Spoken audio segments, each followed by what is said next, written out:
It's 6 games into the Currie Cup, and of course teams are trying to get some momentum, and the Bulls and the Sharks especially trying to get into that playoff spot. We're joined now in studio by Kriel, who'll tell us more about their campaign. Jessie, thank you so much for speaking to us here on Game On. Tough start for the Bulls in their Currie Cup campaign. Tell us a bit about your goals for the rest of the tournament. I think our goals definitely are to go through and win the Currie Cup. I think we've turned the season around with the last 2 wins, and I think this weekend we also want to get another win. EP Kings and Lions, that was 2 wins for you. Was that a bit of a turnaround for the Bulls? I definitely think it was. I mean, we had a big. Obviously, we didn't have a great start to the season, and I think those games were very vital in our journey as a team, turning around the season and just getting it back on track. So those games are very important, and I think our season's definitely been turned around. Is there something that you pinpoint in those games that you've really worked hard on during training that just seemed to work on that day? I think obviously our game plan, how we wanted to play, and the structure and stuff definitely came through, and obviously those final passes that weren't sticking in those first 2 games started to stick, and obviously we got those tries that helped us go on to win those games.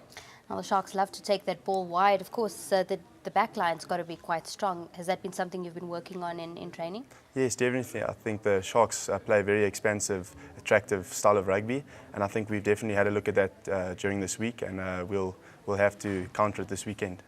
Of course, that playoff spot is up for grabs. I'm sure the team has just been concentrating on that. Does that add extra pressure onto the team going into this match?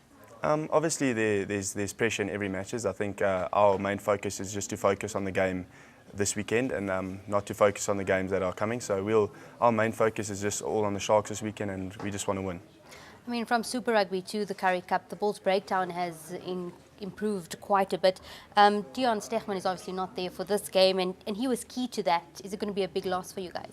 I think Deon Stegman is a world-class player. But I think guys like John Ross and Vian Liebenberg, I think those guys can definitely step up. They're also world-class players, and I think they'll do just fine this weekend. Now, the kicking game has obviously been key for the Bulls, and that's sort of something that teams coming to Loftus is quite afraid of. Could this be the Sharks' weakness going into this match on Saturday? I think it could. Obviously, we'll play our game plan, and we're going to stick to our game plan. So I think we have a rough idea of what they will bring, and I think it's just up to us what we do with that. Quite physical encounter it's going to be, isn't it? Yeah, definitely. It's always a big gain line battle, and I think that's another point where we'll want to win this weekend. Obviously, the gain line, it's always very physical, and yeah, we're looking forward to it. Has the Bulls team changed a lot in the past year or so, looking at players coming in and then Super Rugby experience going into the Currie Cup? Yeah, definitely. I think a lot of players went out and left the Bulls, but I think we've still got a great core of senior players, with the likes of Akona Ngane, Bjorn Basson. I mean, those are guys that have played for the Springboks, guys that helped us youngsters, and I think we're very lucky in that aspect. Now, not a good Super Rugby season for the Bulls. You seem to come back from sticky situations. Is this the team culture, resilience? Yeah, I definitely think there's a big fighting culture at the Bulls. The guys will never lay down, and I think that all starts with the seniors. I think they lay the platform, and the coaches as well. I mean, they back the players, and I think that's the most important thing. Of course, you played in the Under-20 Junior World Cup finals. What was that experience like? Oh, that was awesome. I mean, unfortunately, we couldn't pull the win through and bring the cup home, but I think we definitely made some good friends over there, some good bonds, and had a great time. And I think we played some good rugby at times, and obviously we didn't bring the cup home, but yeah, I had a great time. And that experience, how has it helped your maturity as a player?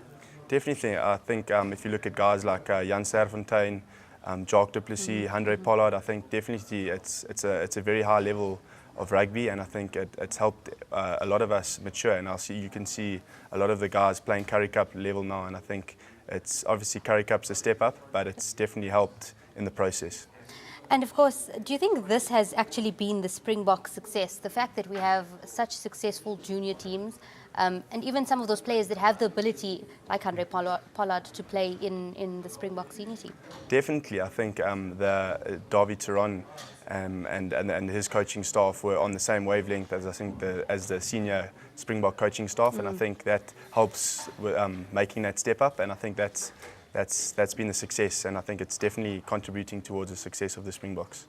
I'm sure like every player wants to play for the Springboks, but what are your aspirations? Representing South Africa someday, winning a World Cup? Definitely. Hopefully in the near future, I definitely want to be part of the Springboks. Obviously, it's been a goal and a dream of mine ever since I started running and walking, for the fact. And I think, yeah, definitely, I really want to pull that green and gold jersey over my head one day and represent my country.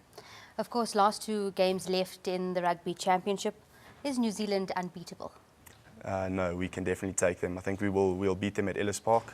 I think the guys will be up for it, and I think, yeah, the Boks will win at Ellis Park. Some injury concerns for the Springboks, but we do have cover in those places. Absolutely. I think the guys that will come into those positions are more than capable of stepping up to the plate, and I think they'll definitely bring what's necessary. Jesse, thank you so much for speaking to us here on Game On. We know great things to come from you, and we will be watching. Thank you so much. Now, both the Sharks and the Blue Bulls have failed to get started in the season's Currie Cup. After 6 games in the tournament thus far, the Sharks have only won 3 games and sit just 2 points ahead of the Bulls. Let's have a look at their team ahead of that encounter. Among the forwards, the front row of Del Shadwick, Kyle Cooper and Lawrence Adrianse remains unchanged, with Thomas du Toit not available due to a toe injury. The loose trio of Jacques Boertes, Etienne Oosthuizen and captain Kerem Tembu is also the same as last week. JC Astley returns from injury for the second row, and being out of action in the last 2 matches, he will share the lock duties with Marco Bensel, while Stephen Lewis is unavailable after failing a fitness test due to a recurring knee pain. In the backs, the Sharks will be without Odwan Ndungane in their ranks. Among the backs, there is a return to the fold for Springbok Lwazi Mvovo, who has been released from the Springboks. He is one of a handful of changes in the back line, where a rejigged back 3 and midfield change sees plenty of pace introduced. Paul Jordan returns after a week's rest, and he will partner last week's debutant, Andre Esterhuizen.